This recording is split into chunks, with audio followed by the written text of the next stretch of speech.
Good evening and welcome to this evening's Development Management Committee meeting.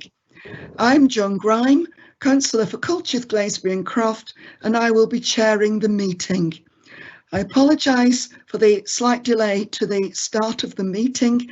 We've had some late submissions that we've had to decide how to deal with.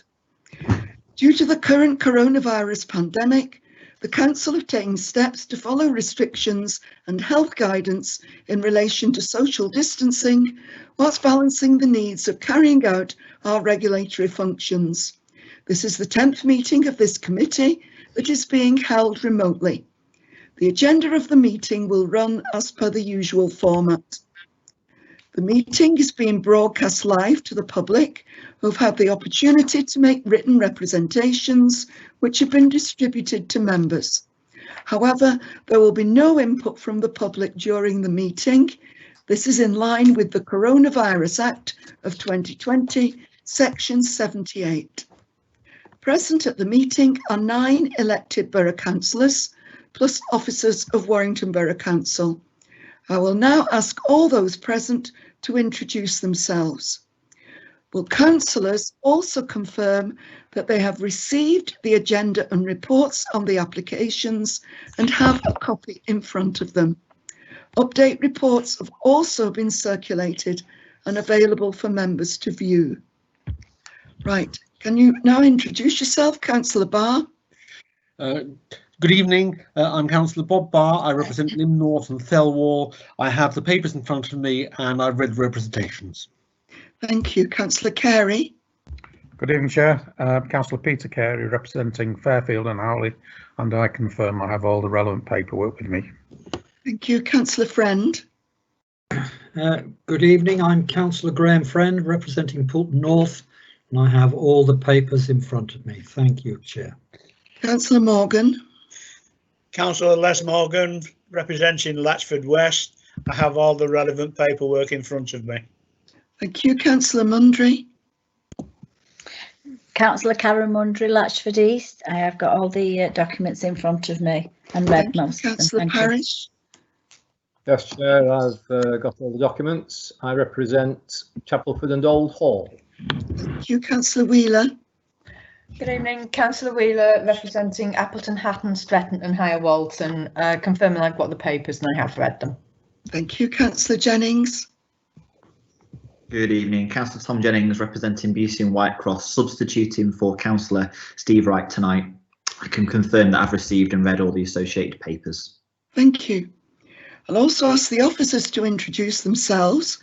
From Democratic Services, Jenny. Jenny Cordwell, Senior Democratic Services Officer. Thank you. Legal Services, Paul. Paul Clisby from the Legal Department.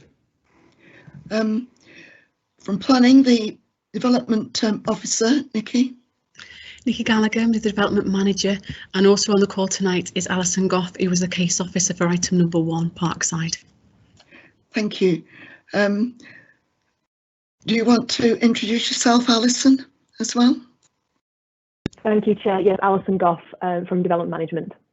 Thank you. Transport, Mike. Thanks, Chair. Mike Taylor, Highways Development Control. Thank you. Apologies, have we got any? Yes, Chair, we have apologies from Councillor Steve Wright, Brian Marr and Tony McCarthy. Okay, thank you. Right, item 2 is declarations of interest.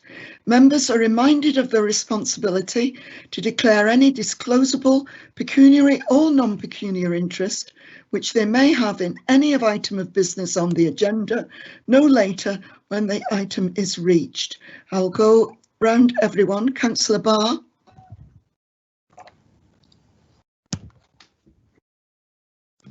Councillor Barr, are you? No declarations, Chair. Okay, thank you. Councillor Carey. Nothing to declare, Chair. Thank you. Councillor Friend. Nothing to declare, Chair. Councillor Morgan. Councillor Morgan, are you with us? Nothing to declare on any of the items. Thank you. Councillor Mundry. Nothing to declare, Chair. Right. Councillor Parish. Nothing to declare, Chair. Councillor Wheeler. Yes, Chair. The second item on the second planning application on the agenda, Warrington Road, Hatton. It is in my ward. I've not been involved with the application, although I did have occasion to talk to two of the residents, but I've not expressed any view in public to determine the application. Thank you. Thank you. Councillor Jennings. Nothing to declare, Chair. Okay, right. In item 1, I'm a councillor for Culcheth, Glaisbury and Croft and a member of Culcheth and Glaisbury Parish Council, which has submitted an objection. I leave Parish Council meetings when any planning issue is discussed and take no part at all. I also act as secretary to the Glaisbury Traffic Working Group, and a major focus is HGVs through Glaisbury. However, we have not discussed whether Parkside might affect this, and the group has not made any objection to Parkside. So I believe I can remain in the meeting for this item. Have you got any comments from Legal Services, Paul Clisby? Thank you, Chair. On the basis of what you've said, and what Councillor Wheeler has said, there's no reason why you can't take part in the meeting. Thank you very much. Right, item 3, the minutes of the last meeting. Has any member seen a problem with the minutes of the meeting on the 2nd of September, which have been circulated to you? Please speak up if there's any problems. Okay, I confirm that the minutes of the DMC meeting held on the 2nd of September 2020 are a correct record. Now we come to the planning applications, and item 1 is application number 2018-32247. This is an adjoining authority consultation. It's the former Parkside Colliery to the east of the A49 Winnick Road, Newton Le Willows, WA12 8DB. It's an outline application, all matters reserved except for access, for the construction of up to 92,900 square metres of employment floor space, that's use class B8 with ancillary B1A, and associated servicing and infrastructure, including car parking, vehicle and pedestrian circulation space, alteration of existing access road, including works to the existing A49 junction, noise mitigation, earthworks to create development platforms and bonds, landscaping including buffers, works to the existing spoil heap, creation of drainage features, substations and ecological works, altogether known as Parkside Phase 1.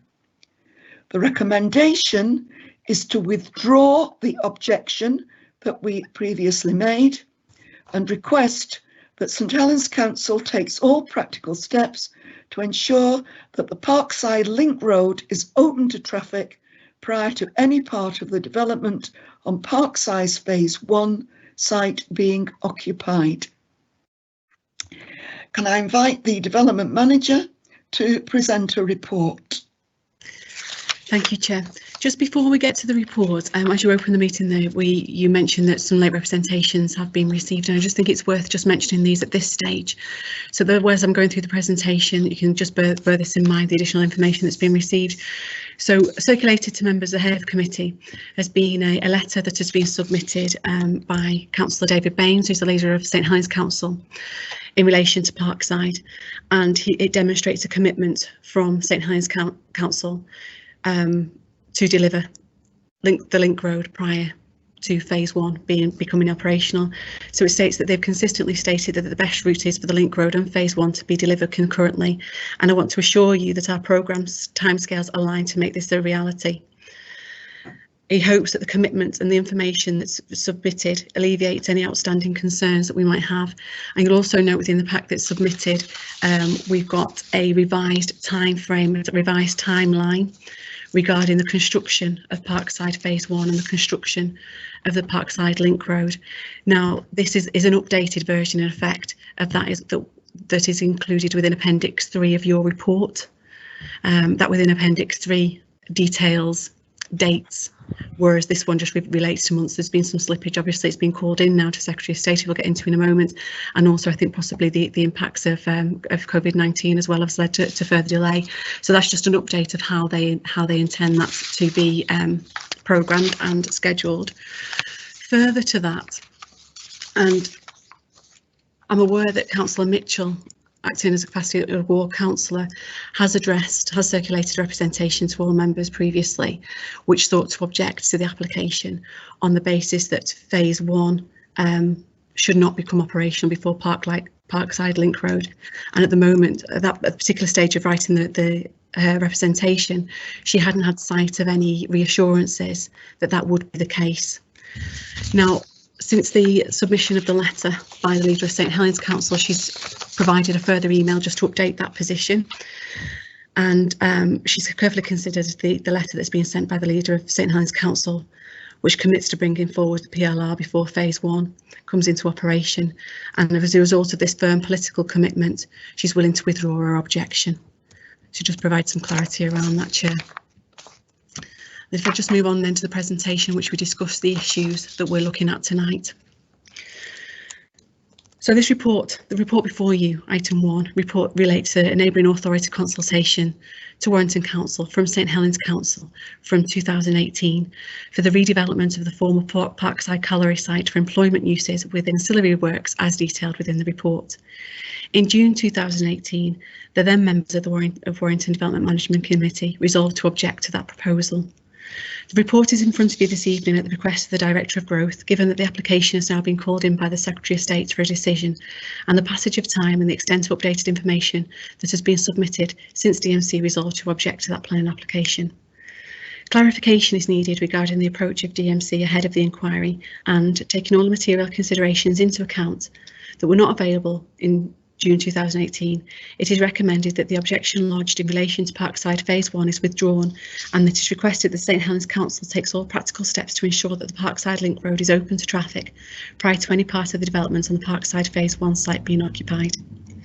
The report to DMC in June 2018 detailed representations from transportation on the basis of insufficient information. An objection was lodged, and from ward councillors, specifically Councillor Mitchell, and the parish councils of Clutton, Glaisbury and Croft.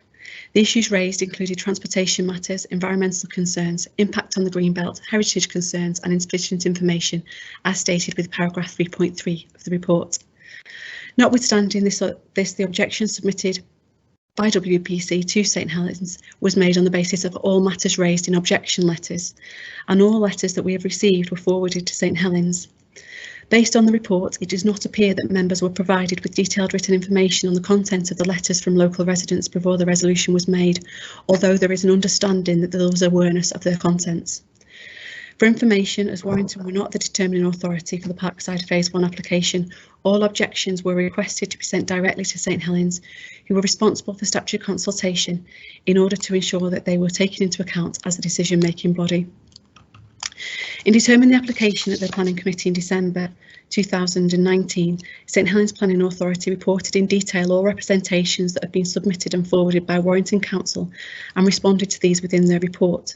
This report can be found in Appendix 2 of the report for your information, and in summary, insofar as it relates to comments generated by Warrington, can be found in sections 3.5 and 3.6 of your report, with your office's comments where it is thought further clarity would be useful. Some of the issues in effect raised by WC and reported by St Helens related not to Phase 1 but to the Parkside Link Road, which extends within the administrative boundaries of both St Helens and Warrington, and which both authorities resolved to approve in December 2019, subject to the Secretary of State not wishing to intervene. In any case, all matters raised in the objection letters have been considered in one or more reports by Warrington and or St Helens, and this information is before you tonight. WBC have no reason to dispute the findings of St Helens as local planning authority in respect of the Phase 1 application. It is notable that at the time of the application, it's notable that at the time the application was considered by St Helens in December 2019, the holding response previously issued by Warrington's Transportation Section had been withdrawn, as sufficient information had then been submitted to allow its thorough assessment. It was concluded that the proposal would not result in significant adverse impacts on highway safety subject to conditions and including mitigation. The applicant was able to demonstrate that, subject to mitigation at junctions within Warrington, Phase 1 could be delivered without the PLR becoming operational. As previously stated, Parkside Phase 1 has been called in by the Secretary of State, and the information that we have to date indicates that it will be considered alongside the applications for the Parkside Link Road that were considered previously by Warrington and St Helens. So the 3 applications in effect will be considered at a joint inquiry. Currently, there are inconsistencies between the Council's objection to Phase 1 and the resolution to support the Link Road, as noted in paragraph 4.3 of the report. There is concern that maintaining the objection in its current form would undermine WEC's ability to support DMC's resolution to approve the PLR application at inquiry. It is also considered appropriate to provide members with the opportunity to revisit their position on Phase 1, given the passage of time and the additional information submitted since the resolution in June 2018. Taking into account the interests, amenity and safety of Warrington residents and the implications for heritage, landscape, ecology and visual impact within our boundary, considered within the context of supporting information submitted with the application, officers now consider that there is no technical or planning policy reason for objecting to the Phase 1 proposal. Notwithstanding this, it is recognised that locally there remains concern, particularly over the phasing of the development, with a strong preference to see the PLR in place and operational prior to the opening of Phase 1. Technical officers are satisfied that the works that will be put in place prior to the operation of Phase 1, at a cost to the applicant of £3.26 million, will be sufficient to mitigate the impacts of the local highway network in Warrington. However, if the PLR was to come forward prior to the operation of Phase 1, this might negate the need for local highway improvements if traffic was to be routed along this as an alternative. WBC are aware that funding for the road has been secured, and the timeline within Appendix 3, which has subsequently been updated, demonstrates that the applicants fully expect the road to be operational mostly a year before the first building constructed under Phase 1. In conclusion, in order to ensure that we continue to fully support the PLR application through the inquiry, it's recommended that the objection previously lodged over 2 years ago is withdrawn. Alongside this, and in recognition of local concerns, it is also recommended that a letter be written to St Helens Council to request that all practical steps are taken to ensure that the Parkside Link Road is open prior to the occupation of any building within Parkside Phase 1. Thank you, Chair. Thank you. I can confirm that we've received additional written representations. There's a feedback. Can people mute themselves so that we don't get echoes of my voice through? I confirm we've received additional written representations from Councillor Cathy Mitchell, which was an objection unless the Parkside Link Road comes in before Phase 1, and that is the objection that she has withdrawn, assuming that this assurance that the PLR will come in before Phase 1 is accurate. The other objection that came in on time was from Culcheth and Glaisbury Parish Council. So I will ask members of the committee that they've read and understood this representation. I hope that people have also had time to look at some later objections, because these came in late, because there were some problems about notifying people that this meeting was taking place, because the objections were supposed to go to St Helens instead of us. That caused some confusion. So we have got late objections from Croft Parish Council, which reiterated what they said previously, and also Parkside Action Group, which also still held the same position that they held previously.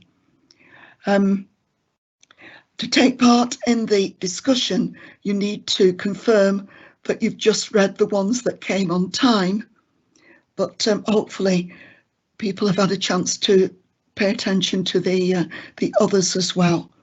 So I'll go through and ask members now to confirm that they've read and understood the on-time representations. Councillor Barr. Councillor Barr, are you with us? I am. Do you have time to read the representations? Thank you, Chair. I've had time to read the representations, both the early ones and the late ones, and I've understood them. Thank you. Councillor Carey? Yes, Chair, I confirm also. I've read all the representations circulated. Thank you. Councillor Friend? Confirmed, Chair. Thank you. Right. Councillor Morgan? Likewise, Chair, confirmed. Councillor Mundry? Confirmed, Chair. Councillor Parish? Yes, I confirm. Councillor Wheeler? Councillor Wheeler, are you with us? Yeah, sorry, Chair. Yes, confirm. Thank you. Councillor Jennings? Confirmed, Chair. Yeah, and I've read them as well. I confirm these representations will be included in the minutes of the meeting. I will now invite comments and questions from members to the officers in turn. Taking turns as usual, I believe we're up to Councillor Mundry.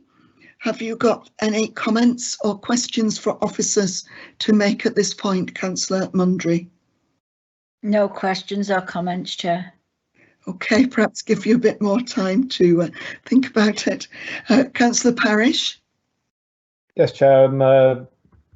Even if we withdrew the objection, I think when the wording we use when we're talking to St Helens about what the circumstances are and why we're willing to withdraw it, probably need to be firmed up a bit rather than just requesting them to take note of things. Can I just clarify though, the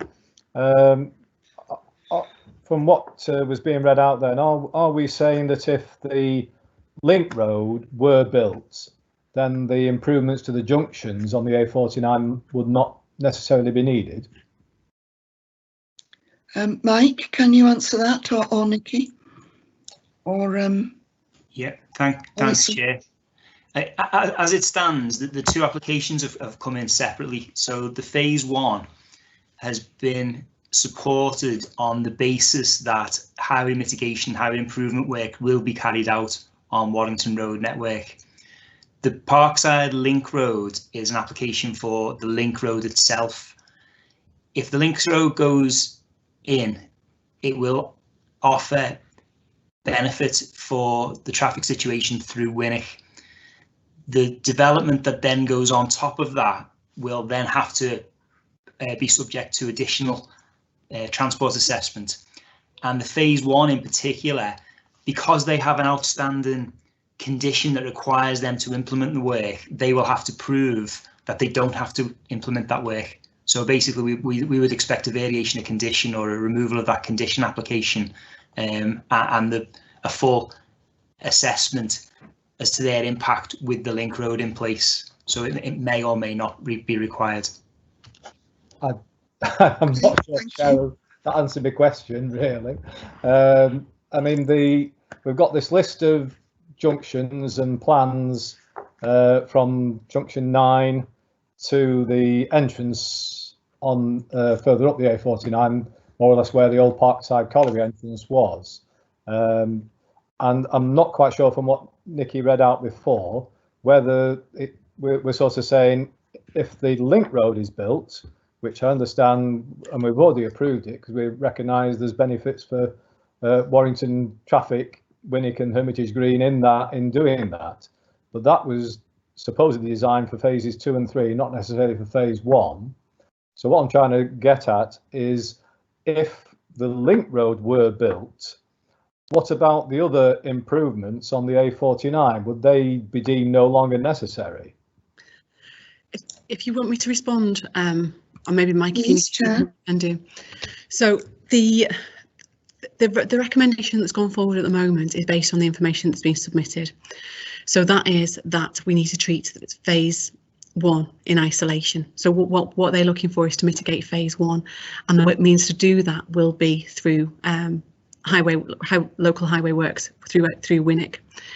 Now, if what they're proposing subsequently now on their timeline is that the link road would be in place before the operation of before the first operation of phase 1, well then they could and we consider probable they will come and revisit that condition with us in order to, because the most direct route would be via the link road rather than via Winwick, and therefore it would be in the interests of the development to use that road rather than go through Winwick. And also, obviously, we put a figure there for your information on the road, on the highway improvement works that will be through Winwick as well. So there's a kind of not necessarily from a planning perspective, but certainly from a developer's perspective, there are benefits to ensuring that the link road is used for phase 1 rather than Winwick. Does that help at all, Councillor Parish? It does help a bit, except that phase 1, we approved the phase 1 application because it's partly in our area, but I've not seen, I mean, it's probably buried in this 200 page document, the traffic assessments, but there'll only be traffic assessments for phase 1. And I'm not sure whether we've got traffic assessments for future phase 2 and 3 to indicate how busy that link road would get. And even with the link road, traffic heading for the M62 would almost certainly come down through the existing Winwick Link Road to the junction at Winwick Island, and then past the junction for B&Q, and then junction 9. So if we're sort of saying that if we get the link road, we don't need improvements at those junctions, that's what I'm not happy about. Chair, we're not saying that. What we're saying is the link road itself, as a link road, offers a benefit to the Winwick area. Parkside phase 1 as an application has been subject to no objection from us, subject to those improvement works that they are committed to, that they have to implement. If the link road goes in first, do they have to implement those? If the link road doesn't go in, they have to implement them. If the link road goes in first, there will definitely still be a benefit of the fact that the link road offers a more direct route, certainly to the M6, and those works may or may not be required, but it'll be down to the applicant of the phase 1 to prove whether they're still needed or not before he can build anything on phase 1.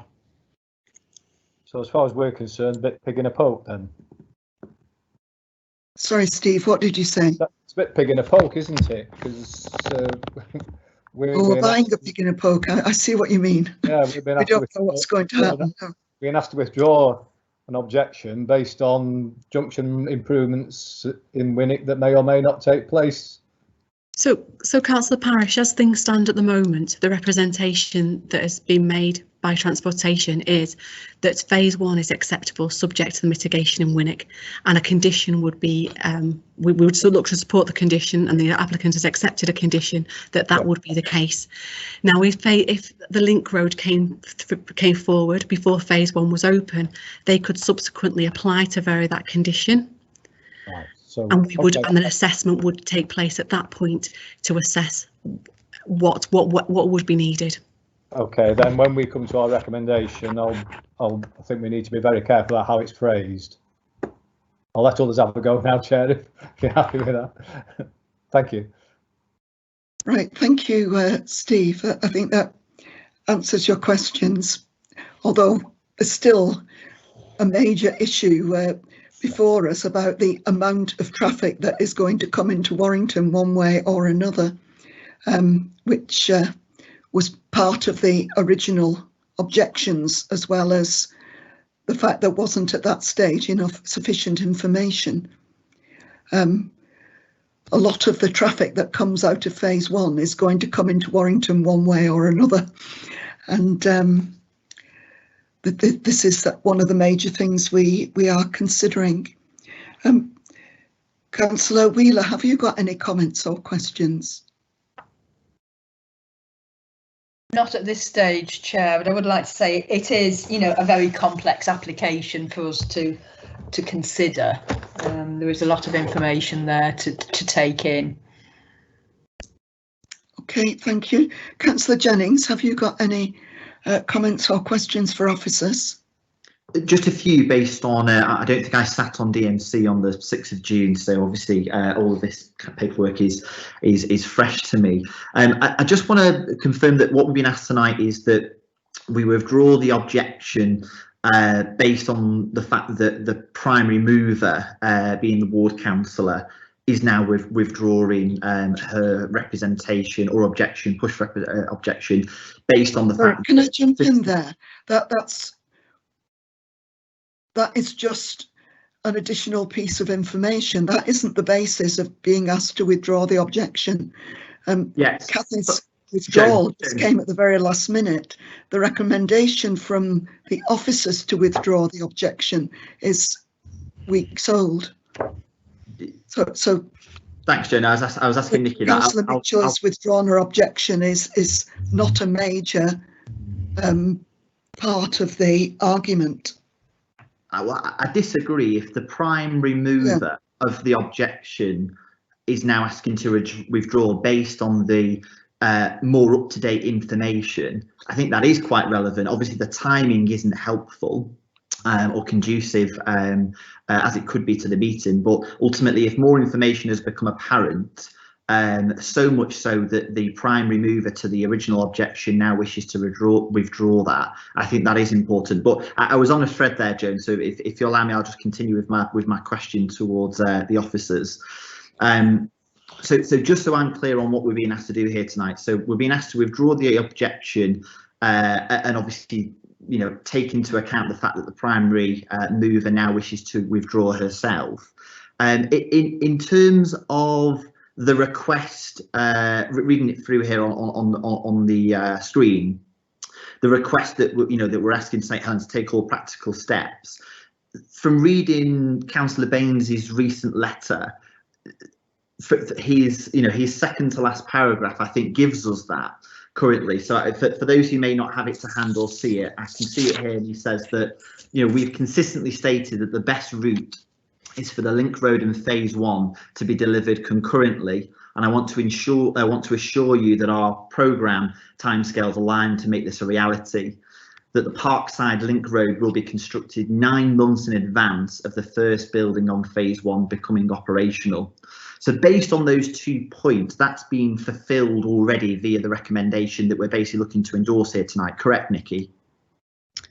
That's right. So do you want me to address you first? But there's 2 points there. Yeah, I appreciate that. Thank you. The first one. Sorry, before you do, can I just put in a clarification that Councillor Baines is a St Helens councillor, not a Warrington councillor. Oh, sorry, yeah. So Tom what I was referring to. Okay, over to you, Nikki. Yeah. Okay. So the drivers for the application being presented back to DMC now are, in effect, the consideration of the applications at the Secretary of State under a joint inquiry. So we've got the PLR, which we are looking to defend our resolution made in December to approve the PLR, and then we have a standing objection to phase 1. Now, if we were going to maintain that objection and defend our objection to the inquiry, there is a friction in effect between some of the issues that we've raised in that objection and some of those that we've subsequently resolved for the PLR application. Some of those issues overlapped. Also, we've updated information. Updated information have been submitted as part of the application since the resolution was made in June 2018, and the decision being made by St Helens in December 2019, which hasn't been taken into account by Warrington DMC, and therefore it's right to give you the opportunity to do that. And then the other issue is there that if an objection was to be maintained in some form, clarity would need to be given on what that objection was, because at the moment that isn't provided. So just on the basis of all representations received, it is in itself not material planning considerations, and therefore we'd be seeking some resolution as to what you wanted to object on. You can see that the representations that's in front of you and our recommendation to you is that there are no technical or policy reasons now to object to that. But if you considered that not to be the case and the evidence was there to support that, the option is to go in an alternative position, an alternative way would be open to you, but we consider that everything's been withdrawn. In terms of the email that's been submitted by Councillor Mitchell recently, so the representation has been made to, she's been made the representation to support her position that was explained in June 2018 to DMC, and as far as she was concerned when she made that representation to DMC this week, nothing had changed in that situation, and she was still very, very concerned over the traffic that will be heading through Winwick as a result of the development. I think where the letter from Councillor Baines, leader of St Helens Council, comes in, it does that there is a commitment there, and it is stated, I hope that this commitment and information alleviates the outstanding concerns. So there is a commitment there to deliver the link road before Parkside phase 1, and on that basis, therefore, the ward councillor Catherine Mitchell has withdrawn her objection. So that's how that feeds into the process, and that's there for information. That's really helpful, Nikki. So in regards to legal then, am I correct in presuming that our current position is inconsistent? There is an inconsistency, and it would lead us to a difficulty if we were to try to maintain both positions as they currently stand. And the reasons for the original refusal on solid grounds then? No, in a nutshell, no. So this feels very much same position with prior applications in regards to Eddie Stobart then. What? The comparison would be fair there. I think I will just stick to this application if you don't mind. Sorry, Councillor. That's fair enough. I'll take that as a comment then. But it feels to me that this is we've been in this situation before. Then is what I'm trying to say. Yes. Can I just Councillor Graham, can I just add for clarification purposes? Yeah, I'm sure people are aware anyway, but just for I suppose for the benefit of the public, of course, we're not in the process of granting a permission here, and in fact, this is obviously a comment on a matter that was dealt with by St Helens, but of course St Helens aren't in a position to determine this matter either, as this application has been called in by the Secretary of State. So there is going to be a public inquiry in this matter.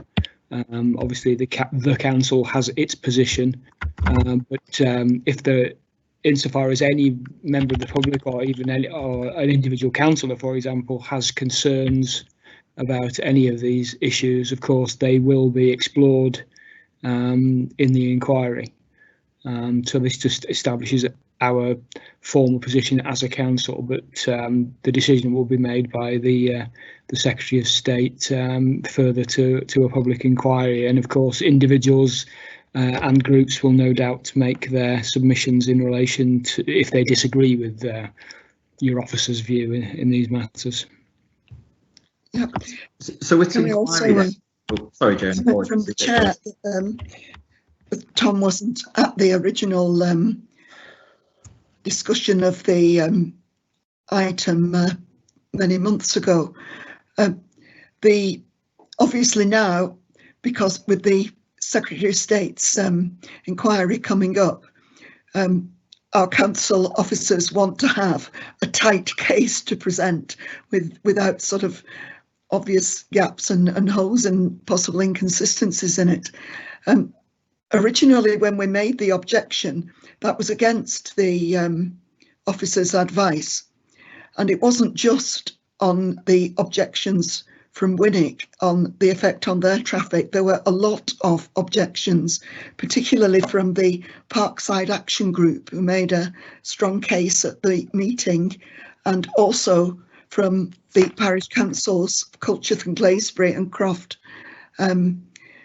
because although we've talked about traffic going on to the motorways, traffic going on to the A580 and M62 east that way is quite likely to find its shortest route through Culcheth, Glaisbury and Croft, which is a large part of their substance. There was also strong and lengthy objections that you may have seen in the notes from Battlefields, the Battlefields Trust, which I think also affected members at the committee meeting. So it wasn't just about Winwick traffic. There was a lot of other matters which are there in the notes as well. Just wanted to clarify that. I am familiar with those, Joan, but as we've just heard there, that the position of the council currently is a weak one and is an inconsistent one. As valued as those contributions from those other groups and objections are, I think what's just been clear there is our current position is inconsistent and is not a strong one to be in. Yes, well, the officers consider that it's inconsistent. But it's our responsibility. Not every committee member has agreed with that position. But officers consider it's inconsistent. Well, okay, carry on. We as a council would have to defend that and stand by that, wouldn't we? Councillor Barr, have you got any comments or questions for officers? I need to unravel some of the contributions from Councillor Jennings. I think that Paul Clisby has been helpful. Firstly, this is a very difficult application to understand for members of the public who are watching our proceedings tonight, because we're not the planning authority for this. We've been consulted as a matter of courtesy, and perhaps there's a legal obligation for us to be consulted, but there's no obligation to follow the views that we express in that consultation. Once this has been called in by the Secretary of State and is going to go to public inquiry, then the weight of our consultation becomes slightly heavier, because rather than simply advising St Helens, we would be preparing our evidence for the inquiry. Now, I'd like Paul Clisby to confirm to us, because in our previous briefing he suggested that if we gave evidence to the inquiry which was unreasonable, that could expose us to A, criticism, and B, potentially liability for costs. Is that the case? Paul? Well, I think the point made is that you have, in relation to traffic matters, obviously you have got technical professional evidence from Mr Taylor's department, and in the case that we were to proceed with an objection on that basis, then potentially we would have to substantiate that. And clearly that is possible. Members could give evidence or find evidence from elsewhere, but obviously it is difficult to substantiate technical in the teeth of contrary to technical professional advice. Clearly, my advice is that you should take into cost is not a material consideration. But clearly you should take into account the advice is obviously to assist you in not making an unreasonable decision. Clearly, if unreasonable decisions are potentially open to costs. Okay, so that's my yes. So obviously, so yes, my advice is that Chair, if I may continue very briefly. That I think is clear, and I have enormous confidence in all my fellow councillors on this committee that we act independently, we judge technical issues and policy issues. We may accept officers' advice and recommendations, we may not, but when we don't, we have strong evidence. When we do accept it, we accept it in good faith that it's been the best evidence that's been given to us. Because Councillor Jennings has brought up the Stobarts issue, I think that there is a slight difficulty. This committee cannot be politically guided. It cannot be given political instructions. Rather, people can attempt to give it political instructions, but we as members of this committee would have to ignore such instructions and make our own judgments on what is the appropriate result. Now, I was concerned to start with that we were getting representations both from the leader and the deputy leader.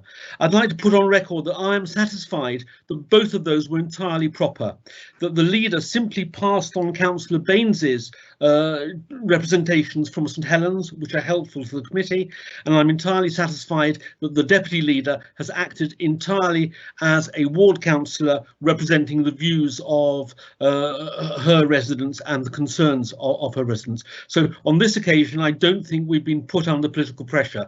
I wouldn't say that's always been the case, but on this occasion we've not been put under political pressure, and I'm really grateful to the officers. We've got 300 pages of extremely detailed technical guidance here on a decision that isn't our decision to take, just on a decision where our opinion is being asked for. And on the basis of that, I'm absolutely convinced that the Warrington's representations to get the best result for Warrington residents have been absolutely fully explored and made, and I'm happy actually tonight to follow the officer's recommendations on how we should proceed. Thank you, Chair. Thank you, Councillor Barr. Councillor Carey, have you any comments or questions? Yes, Chair. Prior to this debate starting this evening, I was fairly happy with everything that was in the report. I thought it dealt with the matter comprehensively and concisely, and it was fairly clear cut that the matter was no longer in our hands. There's going to be a public inquiry, and that's probably the venue and the meeting where a lot of the outstanding issues that the residents are concerned about can be raised by themselves directly. I was reassured about the Link Road comments coming from St Helens, and the one thing that is now niggling me is the response to Councillor Parish, because within the papers that we've received in the past week were several maps showing the highway improvements on the A49, and the officer comments this evening seem to imply that these are not as firm as I thought they were going to be, that they might be the subject to some sort of future trade-off, and to me that's not satisfactory. To be asked to withdraw objections, you've got to be satisfied that you've been given all the assurances that you need. And okay, we've had the assurances on the Link Road as far as they can be given, but it's not just the Link Road, it's the impact on the A49, which is already very heavily used, and this could be the thing that tips it over the edge, especially when there are problems on the motorway network. So I would just like a little bit more clarification on the officer comments earlier about the possibility that these other highway improvements might not actually be implemented. Mike or Nikki, do you want to answer? Chair, yeah, thanks, Chair. I mean, if I can just provide some clarification to the discussion that's been going on as well. When this was first considered by yourselves or the members of the committee in 2018, Parkside Phase 1 application itself, forgetting the Link Roads, at the time there was a officer's recommendation to support the application, but that was despite the fact that there was a highways objection to it. As a highway authority, Waddington objected to it. Now, the committee made the decision to go against the officer's advice, the planning report advice, to support the proposal, and made an objection. Since that objection was made, which is before you tonight in respect of being asked to withdraw, the highway discussions continued. So my first response to the first application is contained in the report in one of the appendices on page 50, 54, 55, and it's quite detailed as to the reasons why we opposed it. Following that, and after the committee's decision, discussions continued with the applicants and St Helens. They submitted a revised transport assessment in December 2018. That was assessed, and in March 2019, another objection was made by the Highway Authority to that, because we didn't support that either. It was only when further work was done and the assurance was given in terms of the actual mitigation, and we felt the assessment that was done for Phase 1 was appropriate, and that the mitigation proposed was appropriate, was that objection withdrawn. And so that effectively withdrew the highways element of the committee decision. And we're satisfied that if Phase 1 comes forward, the mitigation that's proposed will mitigate the impact of that development, and the applicant for Phase 1 has to implement those works. The works are done in phases, and the works have to be in place before elements of the Phase 1 Parkside is built out, and that's what's before you tonight. The Parkside application, the Link Road itself, was for the Link Road. The application was for a Link Road, notwithstanding that it will facilitate Phase 1 and further development. The application itself was for a link road, and the link road itself offers a benefit for Winwick. It will also offer a benefit even if phase 1 comes forward, because it will provide a more direct route to the majority of the strategic road network other than going through Winwick, because you would be more inclined to come out of junction 22 if you're heading north, south, if you're heading east. But so the phase 1 requirement for those works is still there, and that's set in stone in terms of our requirement for a condition. If Link Road does come ahead, what the applicant for phase 1 will have to do will re-explore the works that he's proposed, and it may be that not all of them are required at that time for phase 1. It may be that only some of them are required. It may be that none of them are required, but we've not seen that assessment as such, because the phase 1 was assessed as a standalone application. Does that help in any way, Councillor? It doesn't. I think it clarifies things, but I don't think it helps, because in forming an opinion on whether I supported this latest proposal, I took into account all the issues that I thought arose in the Warrington area, you know, the environment issues, the wildlife, the drainage, and the road proposals. It struck me that if they were going to put the link road in and they were going to upgrade all these junctions on the A49, there was nothing left to object to. You know, I felt reassured that we were getting the best possible mitigation that we could.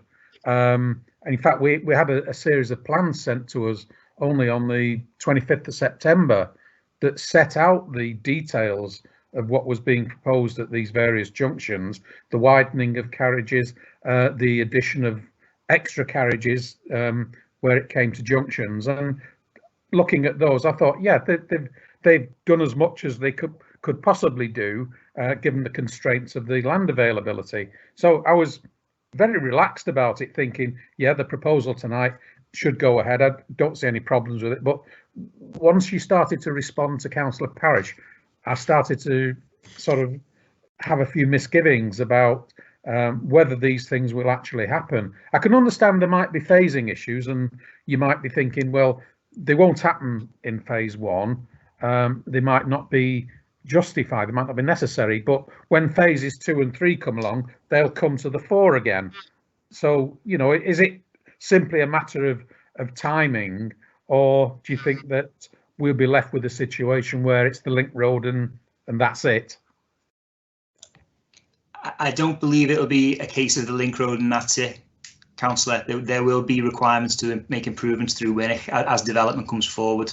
Yeah, but all I can say is, can I put Chair, in will we have any control over whether the developments on the A49 go ahead or not? If suppose the inquiry passes phase 1 and a couple of years down the line, St Helens make an application to themselves to not put in, to vary the condition and not put in the improvements on the A49, will we have any say in the matter at all?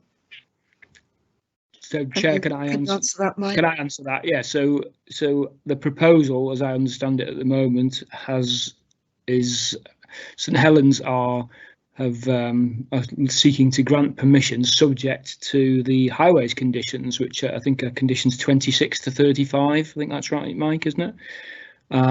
So, I mean, obviously that's going before an inspector, but if that were to be to be granted by the inspector, it would be subject to there'd be a permission subject to those highways conditions. So if there was, that would obviously require a further application, either a completely new application or a Section 73 application to amend, to remove those conditions or to do things in a different way. And that application you'd have exactly the same contribution to that as you would to as to this. We would be consulted on it. That's my understanding. Would it necessarily go back to the inspector unless the Secretary of State called it in, which is unlikely if it's just a change in road junctions? No, obviously, if a future application is could be granted by St Helens Council. Obviously, that would be whether it be called in or not would be a matter for the Secretary of State again. Chair, if I may, Councillor Parish, Steve. Yes. I think Steve. The issue here is that it is out of our control anyway, because it's going to a public inquiry. We've approved, and St Helens have approved the Parkside Link Road, but the inspector could unapprove that.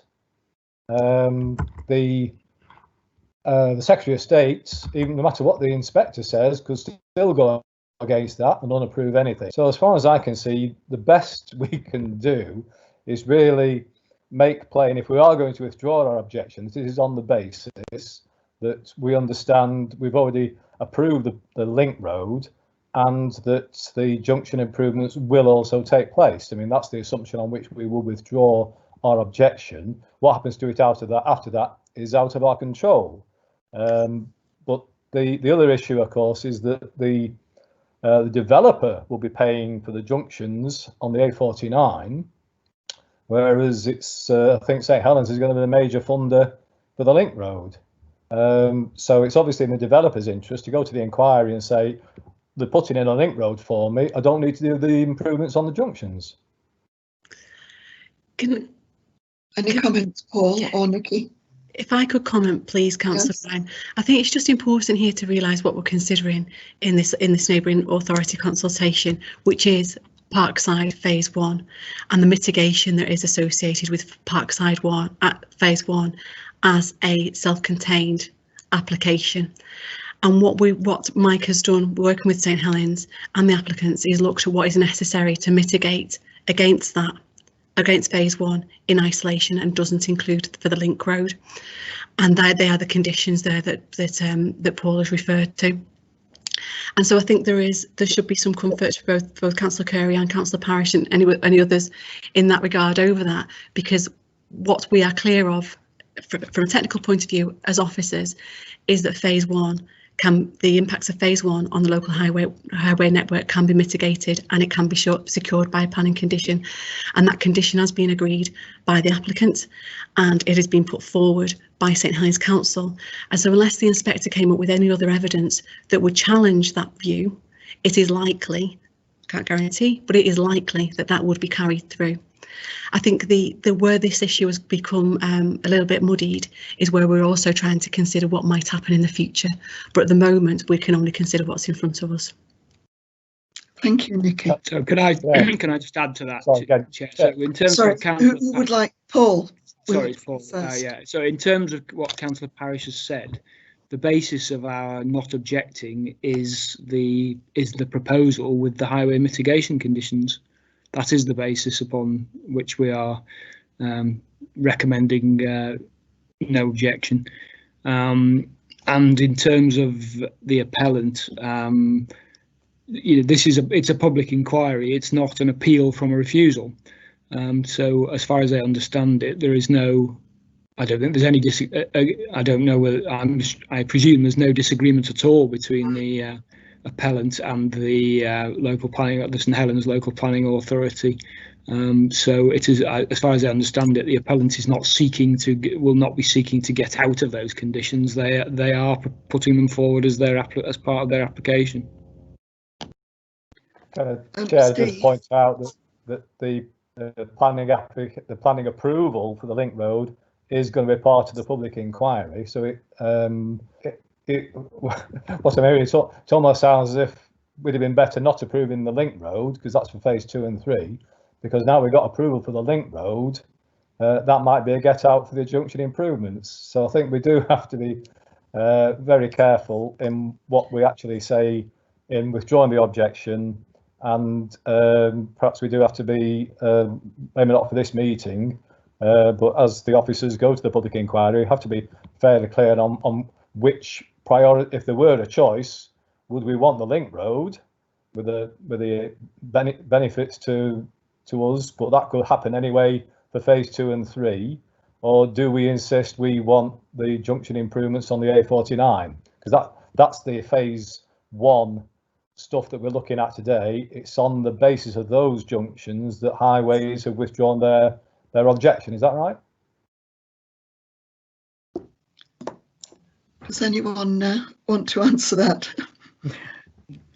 Yeah, you lost me somewhere along there. Chair, it's Mike Taylor. Yes, the reason we withdrew our objection to phase 1 was because we secured those highways improvement works, and they will still be on the table at the public inquiry for Parkside phase 1. It occurs to me that perhaps we could emphasise that by adding to the wording, for instance, withdraw the objection to phase 1 as long as it includes the current highway mitigation conditions and etc. and request Talents Council, etc. That's I think possibly we might consider that. Yeah, Chad have been working on wording as we go along.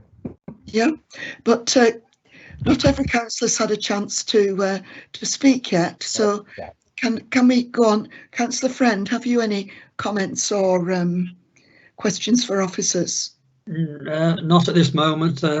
Ones I had have been said. Thank you, Chair. Okay. Councillor Morgan, have you any comments or questions for officers?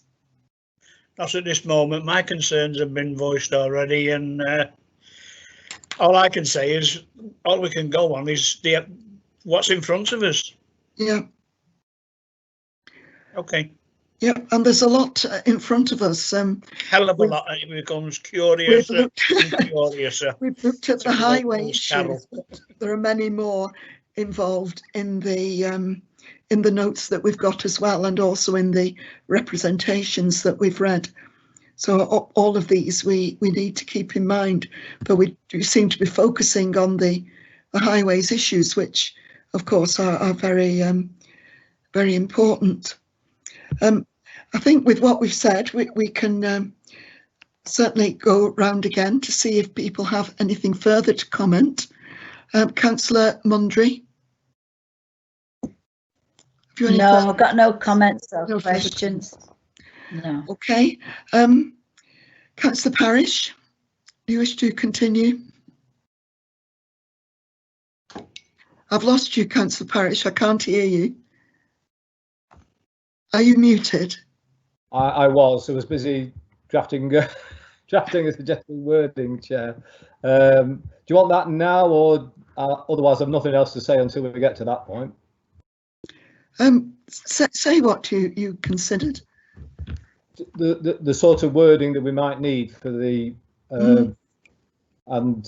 which would be that if we're drawing the objection, it is on the condition, if we use the word condition, or on the understanding or the assumption that if the Secretary of State does make any approval conditional, sorry, we're withdrawing it on the understanding that the Secretary of State does make any approval of phase 1 conditional on the proposed highway mitigation measures on the A49 in Warrington.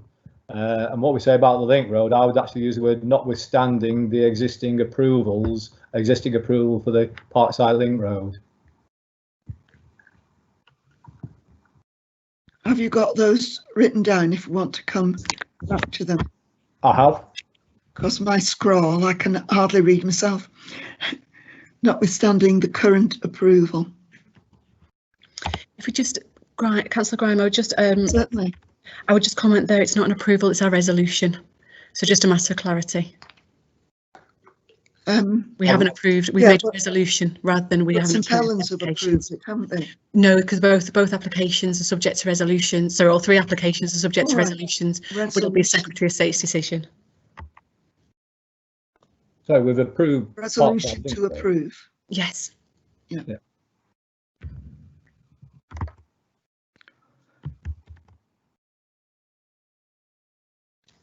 On A49 in Warrington. Possibly be coming back to you on that. We might hear comments on what other members of the committee think of these suggestions as we carry on through. I'll make sure we go through to everyone again. Councillor Wheeler, have you any comments on that or anything else? No, Chair, no further comments. Are you Would you agree that it needs further clarification in the resolution? Anything on that, Councillor Wheeler? No, Chair. No, no. Okay, Councillor Jennings, have you any further comments? Well, if I think in regards to what's certainly being recommended currently, or certainly being worded together, it's just I'd like to hear more, or certainly more comments from officers, particularly legal, on in terms of if we do make that amendment to the recommendation or resolution, how that sits with us in terms of our legal standing, and whether it improves our inconsistent situation currently. Okay, Paul Clisby, can you comment on that? Well, my understanding is that that is our position. So it clarifies. When I say that's our position, what I mean is that the resolution, the recommendation of your officers contains that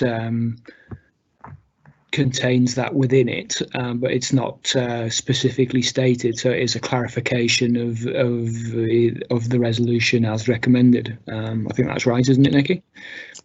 I'd agree with that, Paul. Yes. Yeah. Okay. Have you any further comments, Councillor Jennings? I think if we can get the wording, I don't know if Steve can maybe type his wording into the chat, and then we can all see it word for word, and then on that basis, do we have chat? We should do. I've got show. It's on the left-hand side of the screen, Steve. Councillor Jennings, just for information, because I share my screen, I can't see that chat. Right. Okay. Can you read emails, Nikki? Because I've just sent you one. I can get them on my phone at the same time. I think so long as we're just all clear on the wording, we can probably move forward with proposals and seconding then, can't we? But I would be hesitant to second or vote on anything that I haven't seen clearly written. But saying that, I think after hearing from legal officers, I'm certainly moving towards the amendment. So it's not to try and be a stickler. It's just making sure that we know what exactly we're voting on. I have got Councillor Parish's word in here I can read out if that would help.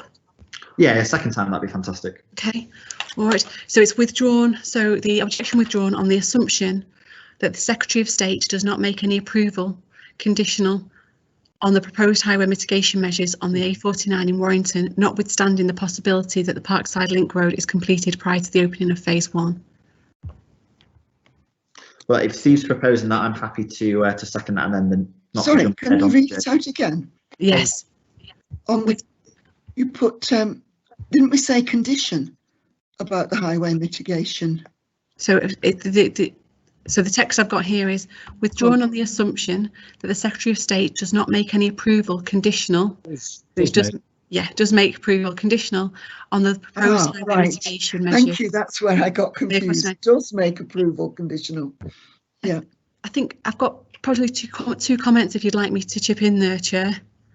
On that, it goes on to say, notwithstanding the possibility that Parkside Link Road is completed prior to the opening of phase 1, and I think we would need to, if that was the proposal that came through, that isn't the proposal that's in front of us at the moment. There's a consensus for those conditions that have been submitted to the Secretary of State, and there's no suggestion of anything other. I think if they were to put that on the table, that they wanted to change that situation and wanted to move away from that condition, they would need to provide the evidence to justify that, which our officers would then need to thoroughly assess and respond to before we could say whether that was appropriate, or before we could advise you appropriately whether that would be sufficient or not. So my advice is that potentially that goes just a step too far, talking about Parkside Link Road, the possibility of Parkside Link Road and how that's completed and the phasing, etc. But I think support that it should be conditional on the mitigation works to the A49. That's one comment I would have.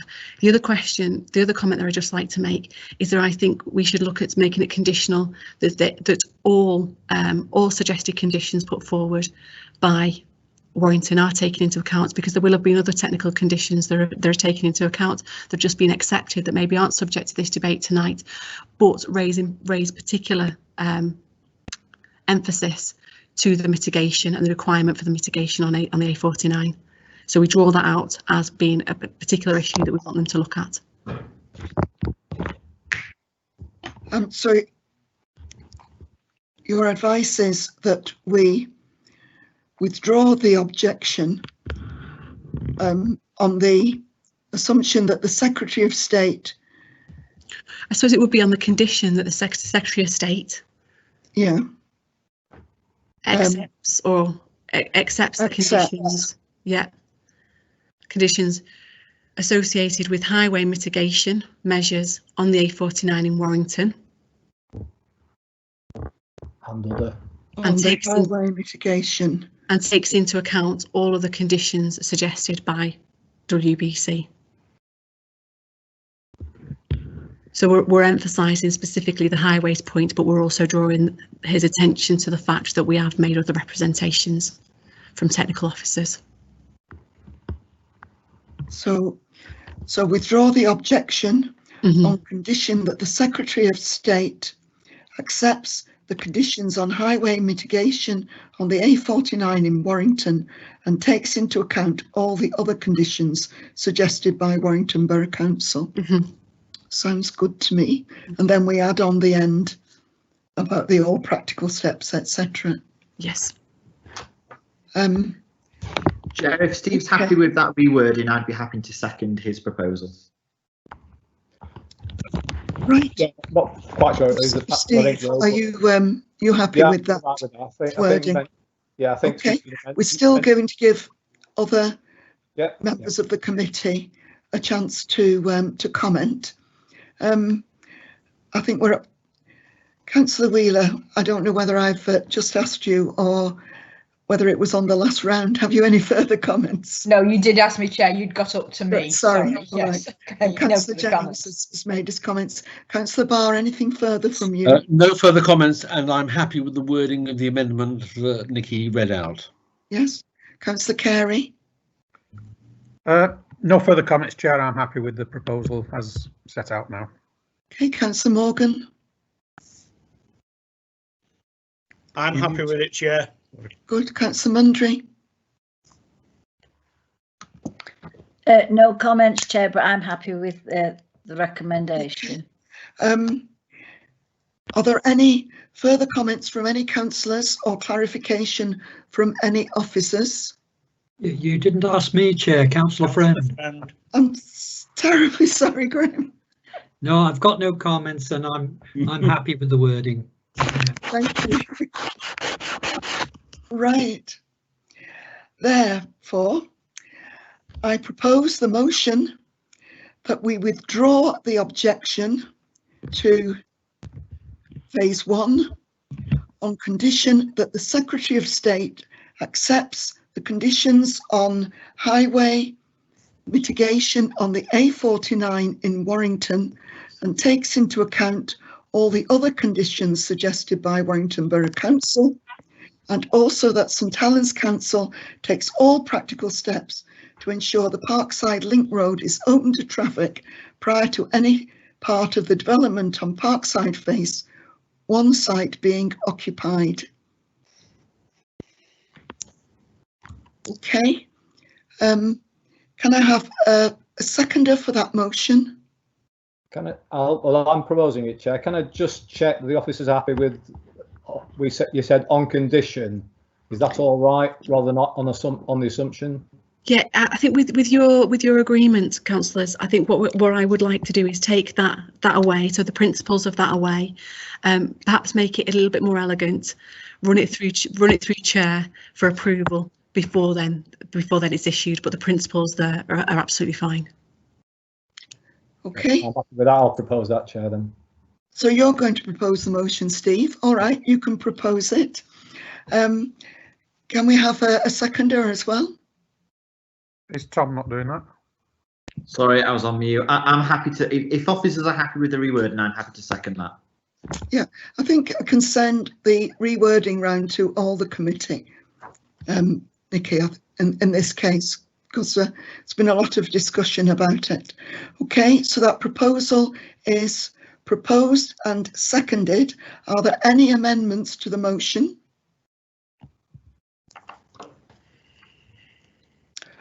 No. I'll hand over to Democratic Services then to take the vote and state the result. Jenny? Thank you, Chair. Councillor Barr? 4. Councillor Carey? 4. Councillor Friend? 4. Councillor Grime? 4. Councillor Jennings? 4. Councillor Morgan? 4. Councillor Mundry? 4. Councillor Parish? 4. And Councillor Wheeler? 4. Thank you. That's unanimous that the objection be withdrawn as per the details you've discussed. Thank you.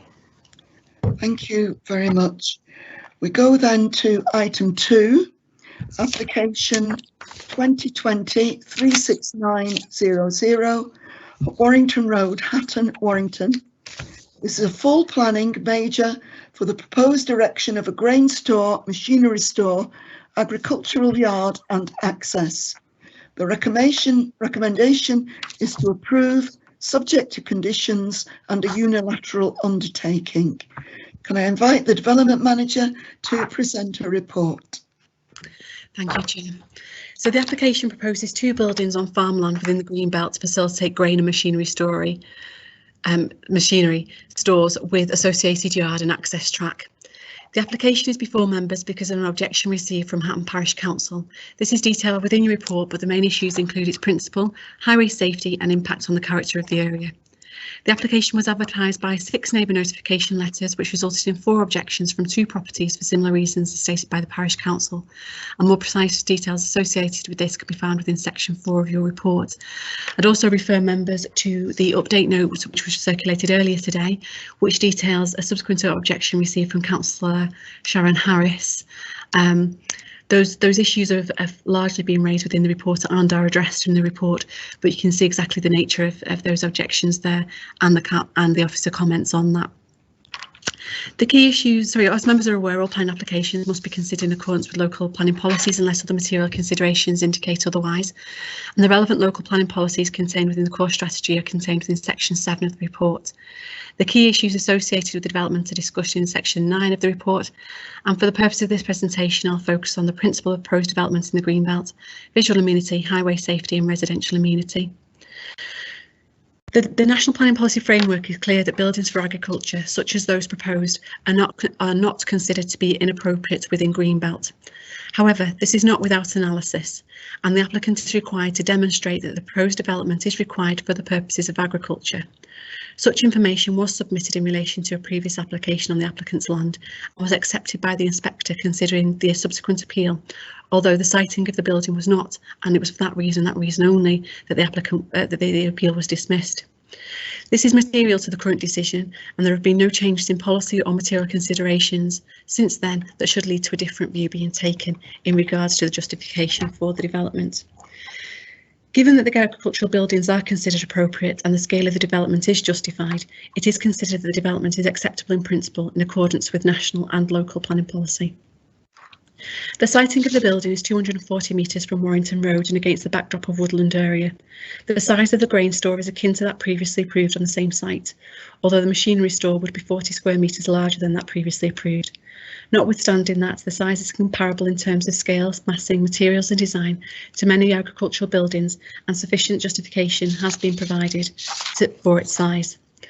In order to facilitate the new access track, a visibility display would be required, and this will involve the translocation of the existing hedgerow, with any elements that subsequently die within a specified period replaced as required by condition.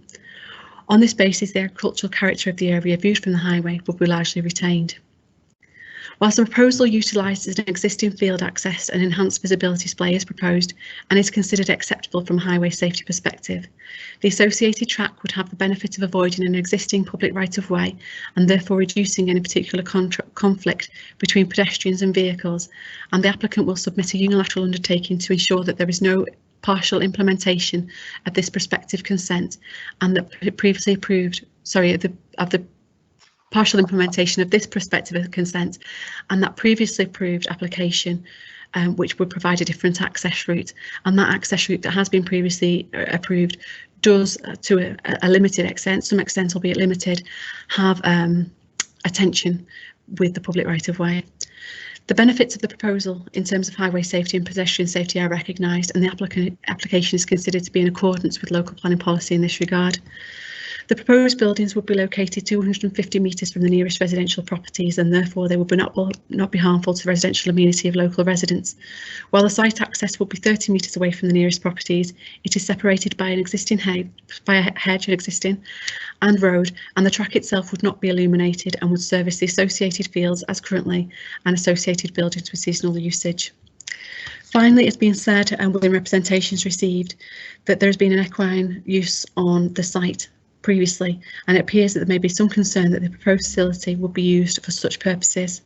For clarity, this does not form part of this application, and should that use be proposed, it would require a new planning permission and would not benefit from permitted development rights associated with the proposed development. The complaint that the site has recently been used for such purposes has been referred to planning enforcement for further investigation. In conclusion, the application is considered to be appropriate within the Greenbelt and is therefore acceptable in principle in accordance with national and local policy. The impacts of the development have been assessed, and it is concluded that there will be no significant detrimental impacts. It is therefore recommended for approval subject to conditions as set out in the report, and a unilateral undertaking to ensure that this development, if it was implemented, is done so in its entirety rather than as a partial, which we could mix and match that with previous consents. Thank you, Chair. Thank you, Nikki. I can confirm that we've received additional written representations about this application. We've received objections from Mr. and Mrs. Hatton, from Hatton Parish Council, and from Councillor Sharon Harris, and those objections were all received on time. We've got later objections from Mr. and Mrs. Dickin and a further objection from Councillor Harris. So I'll now ask members of the committee to confirm that they've read and understood the representations that came in on time, and hopefully have had time to look at the others as well. But only the first three are necessary to continue in the meeting. So can I ask that of Councillor Barr? Confirm. Councillor Carey? Confirm. Councillor Friend? Confirm. Councillor Morgan? Confirm. Councillor Mundry? Confirm. Councillor Parish? Confirm. Councillor Wheeler? Confirm. Councillor Jennings? Confirm. And I've also read all the representations. I confirm the representations will be included in the minutes of this meeting. I now invite comments and questions from members to the officers in turn, starting with Councillor Parish. I've got no questions at this stage, Chair. Thank you, Councillor Wheeler. No questions at this time, Chair, but I do have some comments. Do you want that later or now? Now. Thank you, Chair. This Hatton, which is west of the A49, is still Greenbelt. It is not going to be developed in the short term under the new proposed local plan. So we are very, very keen to maintain the green belt and our lovely bit of countryside. And I understand that agricultural development is permitted. However, this is an extremely large grain store. The applicant has had 2 years to build his grain store, or 3 years actually, to build his grain store, and it hasn't materialised. Sorry, 1 year, isn't it? To me, and it hasn't materialised, and now he wants something bigger. So I do have concerns about that. My main concern, though, is the loss of the hedgerow and the change to the road layout. This Warrington Road is extremely well used. It will become even more well used when the new bridge opens over the Ship Canal, because it will start to be used as a rat run. cars go at 40 miles an hour, and it feels like 40 miles an hour. It's well used by cyclists, it's well used by pedestrians. And what the applicant is proposing to do is to slice a chunk of this land off. It will make it straighter, and it will just be extremely, extremely dangerous. And I'd like some comments from Highways on that, please.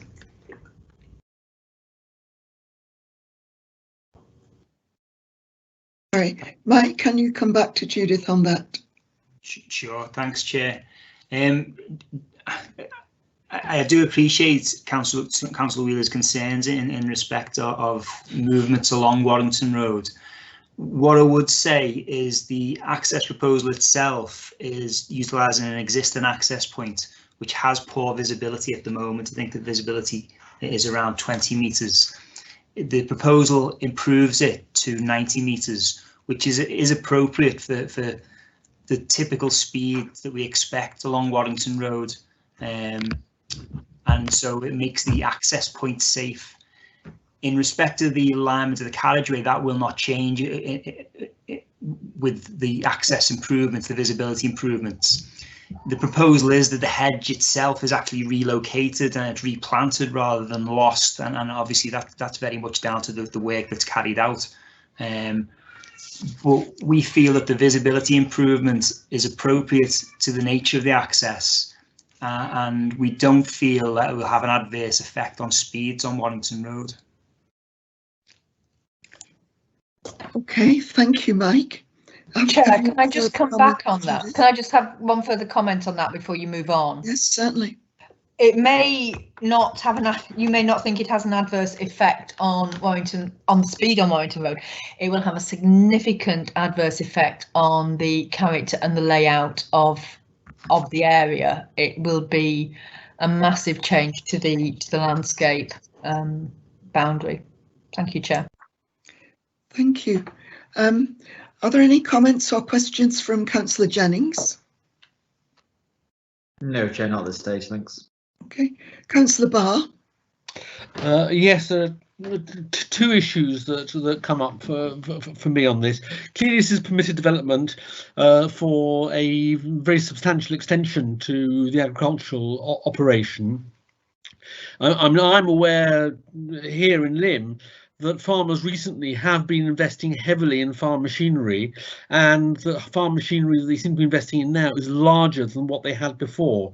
So can I start off by asking Mike Taylor whether there is any justification, because I've not found it in the report, but I might have missed it, that this access is required for larger farm vehicles than been used before? Mike? The quick answer is I don't know, Councillor. What the application is for is a grain store with an access point. But it does a grain machinery store, and I mean what we're seeing here, large new combine harvesters, very large new trailers going up and down our road, which I suspect is probably happening in other agricultural areas nearby. I'm sure it is, Councillor. I mean, certainly other applications we've seen requests by farmers to improve access points to cater for bigger movements. I'm not sure that was specifically the reason why that this has been put forward. It's been put forward as an access point for the building itself, and it's to utilise the existing access point, and there will be an improvement in that access point. Because some of the representations by residents show the existing access that's available there, and they show and horse trailers being taken along there. Now, I can understand that the existing access would be suitable for horse trailers, but would not necessarily be suitable for the size of agricultural machinery that's now going in. The second question I have, not necessarily to Mike, but it's one that Nikki may be able to answer, is on the biodiversity question, because there is a concern about the loss of it, and the loss and replacement and the movement of hedgerow. And clearly what local residents are very attached to is the current appearance and the historic biodiversity of that area of Greenbelt. So I'm sure that one of the principal reasons for objecting to this application is the fear that hedgerow will be lost at least for some period of time, and that the biodiversity test, again, I've read the biodiversity section on page 297, but it doesn't appear to say what the impact on biodiversity will be. It simply says that it satisfies the NPPF. So I'd welcome something on both those issues: the need to replace the hedges, the length of time to take the hedges to regenerate, and the overall impact on biodiversity. Nikki, can you give us an answer? Yeah, so the proposal is to translocate the hedgerow, the existing hedgerow. So the existing hedgerow though will be moved to an alternative location. Now, if that doesn't take, for whatever reason, if that doesn't take, there is a condition there that means that that would have to be replanted, and the details of that would need to be submitted to us, so we can have an influence over species, etc. In terms of the impacts on biodiversity when that takes place, breeding birds, for example, are protected. And therefore they wouldn't be permitted to do that within the breeding bird season. Okay. That's helpful. One final question, if I may, Chair. When carrying out permitted development within the green belt for agricultural purposes, how strong is the onus on the applicant to prove that the scale of the proposed development is appropriate? So that is part of the assessment that has been made. So it's been made in this particular case. They've had to put that case to us, but they also put that case to us previously in the previous application, which refused for different reasons, and that was assessed by the inspector at the time, who found that justification acceptable. So in terms of consistent, this is a consistent approach that we've had through the applications. That's very helpful. Thank you very much indeed. Thank you, Chair. Thank you, Nikki. Councillor Carey, have you any questions or comments? None at this stage, Chair. Okay, thank you. Councillor Friend. Yes, just like to ask, is it envisaged that heavy goods vehicles would be either bringing grain in or taking grain out along this little track? The bends look rather tight to me. I suppose that's for Mike Taylor. Mike? Thanks, Chair. In short, I don't know. It's down to the operation of the farm itself and what they use the grain store from. I mean, any farm has HGV movements to and from as produce is moved in and out, and you know, deliveries take place. And again, I'd reiterate, this is an existing access point, albeit a field access, whereas now it'll be a specific access to a store, if you like. So it's likely that it will be HGV movements, and the level of that I can't give any information on. Okay, thank you. Thank you. Councillor Morgan. No questions. Councillor Mundry. No questions or comments, Chair. Okay. Councillor Parish, back to you. Have you any comments now? No, Chair, except it's a rural area. You expect farming operations, and I'm not quite sure how much permitted development rights are for the side buildings. Can I just clarify that? What the planning consent is actually needed for? Is it because of the size of buildings or the access road? Nikki? Yeah, both elements require planning permission. Okay. Is there not permitted development rights for certain size buildings? There are, but this exceeds that. These are a significant scale. Yeah, that was what I was after. Okay, thank you. But no, Chair, I mean the big buildings, not sure to what extent they will blend into the woodland at the back of them, but they're a long way from the road. And I don't really see it's too much of a visual intrusion, especially compared to where they could have been right next to the road. Okay, Councillor Wheeler, have you any further comments?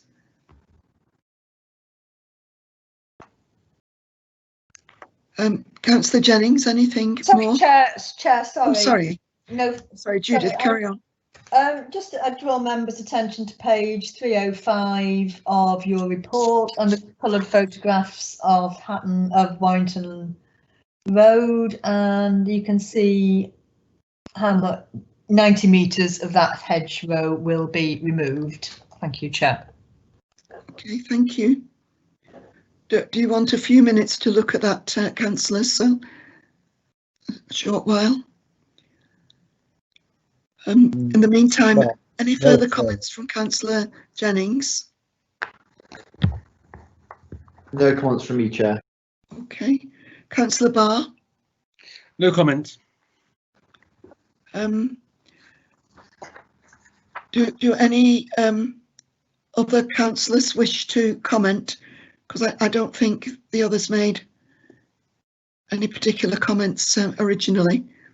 Has anyone else got any further comments among councillors, or any points of clarification from officers? No, thank you, Chair. Right. Sorry, can I just ask one further question? That, and I think it has been explained by Nikki, that should the applicant, if permission is granted tonight, anything that deviates from the use of the new highway, the new track access, other than for grain and work and activities associated with agriculture, will not be allowed, that is a breach of planning permission? I think in the objections that have received, concern is raised specifically over equestrian uses. So the grazing of horses where it's associated with farming, for example, is an agricultural use and therefore is incorporated within the existing use of the site. If we're going to go down a recreational equestrian use, that would be a change of use and would require planning permission. Thank you, Chair. So can I just, Nikki, so the applicant could graze horses on the fields, but not any activities associated with those horses? So if the horses were for agricultural use, yes. Yeah, that's fine, thank you. Right, thank you. Any comments from anyone else? Anyone wish to make any further comments? I'm happy to move to approve, subject to the conditions and unilateral undertaking. That's right, subject conditions and the unilateral undertaking.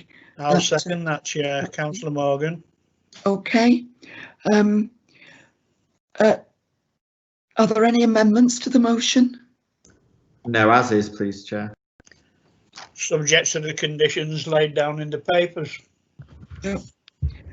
Okay, can we hand over to Democratic Services then? Thank you, Chair.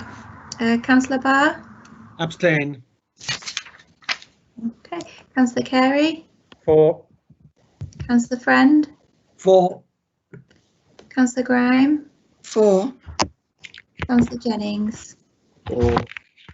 Councillor Morgan? For. Councillor Mundry? For. Councillor Parish? For. And Councillor Wheeler? Against. Thank you. That application is approved, subject to conditions. Thank you, Jenny. Okay, we go on to item 3. That's application 2020-37026. This is Bridge Farm, Dam Lane, Rixton with Glazebrook, Warrington, WA3 6LE. It's full planning for a proposed self-build rural workers dwelling. The recommendation is to approve, subject to conditions. Can I invite the Development Manager to present a report? Thank you, Chair. The application proposes a self-build agricultural workers dwelling at Bridge Farm at Dam Lane, which is the only remaining agricultural enterprise in the area focusing on horticulture and crop production. The application is before members because of an objection received from Rixton and Glazebrook Parish Council on the basis that the land has already seen development for housing on the farm site. The application was advertised by neighbour notification letter and site notice, but no representations from members of the public have been received. As members are aware, all planning applications must be determined in accordance with local planning policies unless other material considerations indicate otherwise. The local planning policies that are relevant to this application are contained within your report, and the key issues associated with the development are discussed within section 9. For the purpose of the presentation, I'll focus on the principle of the development of a house within the green belt, the impact on design and appearance, and highway safety matters.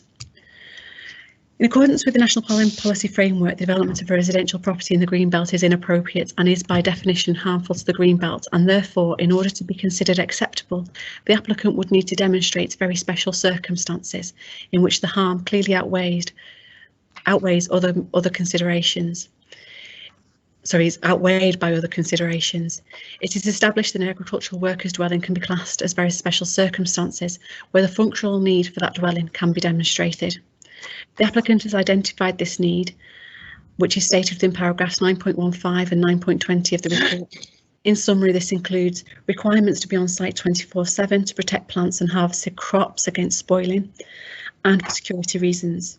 Furthermore, the applicant has submitted accounts with their application to demonstrate that the business is viable and to illustrate that the ongoing operation of the use of the business is likely to continue once the dwelling has been built. There are currently no other residential properties associated with the farm, and those 2 properties within the farm complex are currently occupied by people who are not associated and are not employed by the farm. Chair, if you could just excuse me, the lights have gone off. I just need to turn the lights on, sorry.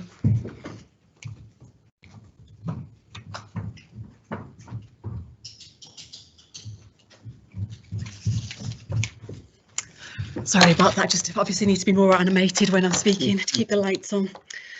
Just to recap then, there are currently no other residential properties associated with the farm, and those 2 properties within the farm complex are currently occupied by people who are no longer employed at the farm.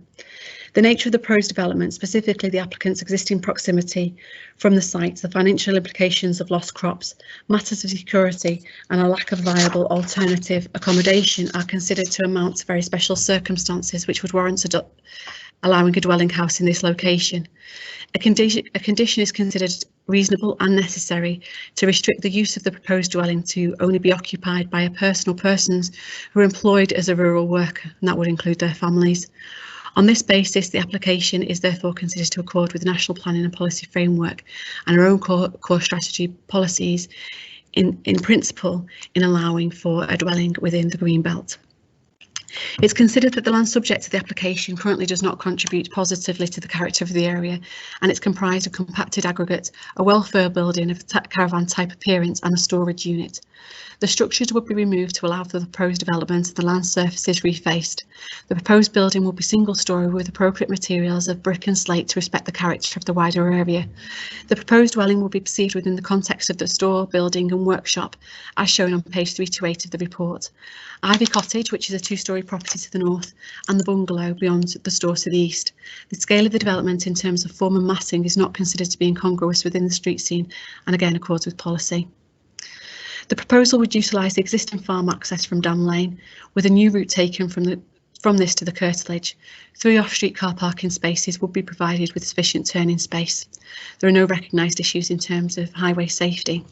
I'd also draw members' attention to the update note which was circulated earlier today. Within that, there's just some clarification over self-build from a policy perspective, just for information. The fact there is a self-build property is material to the decision, but has got limited weight given its Greenbelt setting. And the note also refers to amended plans that have been submitted, and this is to facilitate a more direct access from the proposed property to the greenhouses to the rear to facilitate speedy movement between the 2. In conclusion then, the proposal is considered inappropriate within the Greenbelt. However, the applicant has evidenced very special circumstances to justify the development in accordance with the NPPF. The application would not result in harm to the character of the area, amenity, highway safety or ecology, and it is considered to accord with local and national policy, and it's therefore recommended for approval subject to conditions. Thank you. Thank you, Nikki. I can confirm that we received an additional written representation from JT Design Consultancy in support of the application. I'll now ask members of the committee to confirm that they've read and understood this representation. Councillor Barr? Confirm. Councillor Carey? Councillor Carey, are you with us? Yes, Chair, confirm. Thank you. Councillor Friend? Confirm. Councillor Morgan?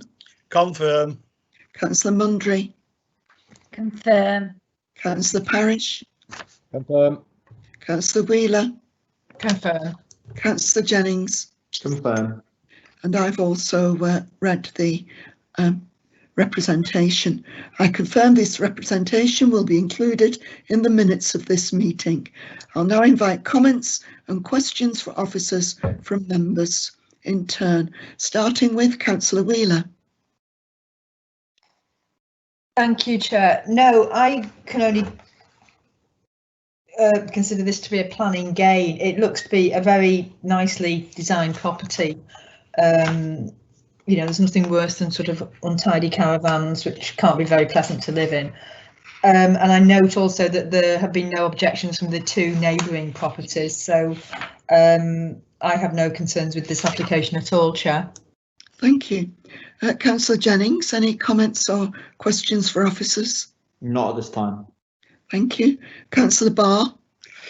I agree with Councillor Wheeler. I think it's a planning gain. I think that the exceptional circumstances have been demonstrated. I'd also like to thank the officer for a good report. The photographs were really helpful. The range of diagrams and drawings attached were helpful. I do have just a very minor quibble about the report, and that's on the cover sheet. I think it's pejorative to write contrary to recommendations against the Parish Council objection. It's not done on other applications, and I'm sure Nikki will make sure that it's not done in future. But it's an unnecessary comment. But other than that, a very good report and a good application, and I have no objection to it. Thank you. I was wondering about that as well. Councillor Carey, have you got any comments or questions for officers? No, Chair, I'm happy to support the recommendation. Okay. Councillor Friend? No, happy to support, Chair. Councillor Morgan? No queries at all. I think it is a plus. Far better than this building than a caravan with birds dancing on the roof and rain and what have you. I think it's good. Councillor Mundry, have you got any comments or questions for officers? No, I haven't got no comments or questions, Chair, but happy to support. Thank you. Councillor Parish? Chair, yes, just wanted to the nephew was a pig man on a pig farm, and he lived in a damp caravan for a long time, and that was not suitable. I've just got one concern. I'm sure it's not the intention of the present applicant, but condition 2, reserving it for use for persons working in agriculture. What would actually stop that being effectively a house in multiple occupation where 6 or 7 seasonal workers might dwell? So I just wonder whether the wording of that might be tidied up.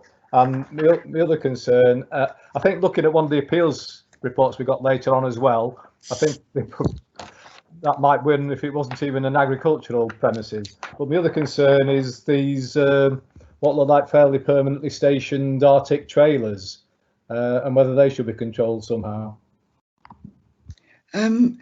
Nikki, have you got any comments in reply to Councillor Parish? Yep, so just first of all, in terms of being used as a HMO, so for HMO, it would to be for that trigger to come into play, it would need to be 6 or more people, not to living together as a family. That in itself would require planning permission.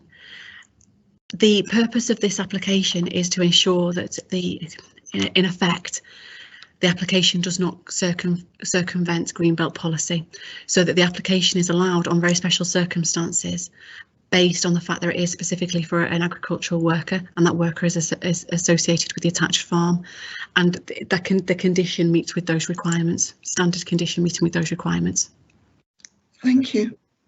Is that okay, Councillor Parish? Yeah. Yeah. Right. Have you any comments, Councillor Wheeler? No, Chair, no further comments. Okay.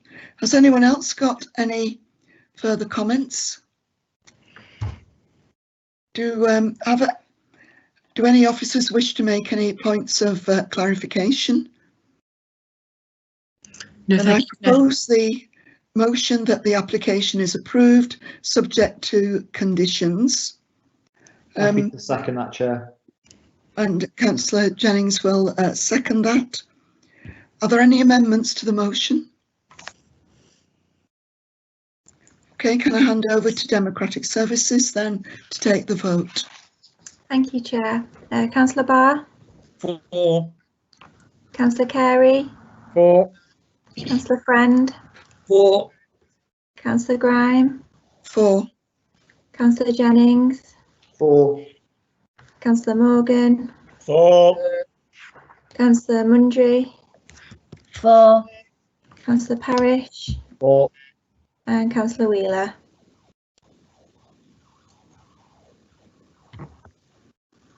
Councillor Wheeler? Oh. Are you there, Councillor Wheeler? 4. Thank you. Sorry. Thank you. That application is approved. Thank you. Thank you.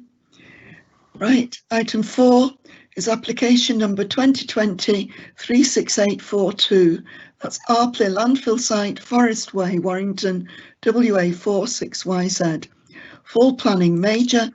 It's a proposed extension of the final date of restoration from the 31st of October in 2018 to the 30th of April 2022.